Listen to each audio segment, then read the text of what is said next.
I love making things with animation, music, sound, objects. I've been working on a project here that I called Listening to Nature while nature listens to us.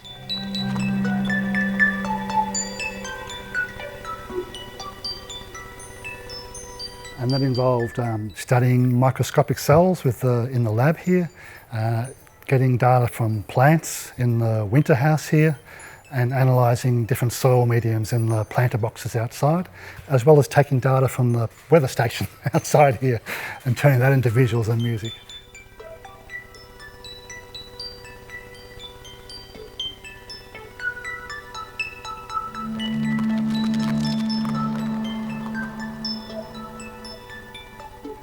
For one, just observation, being in a place, feeling, looking, smelling, all those.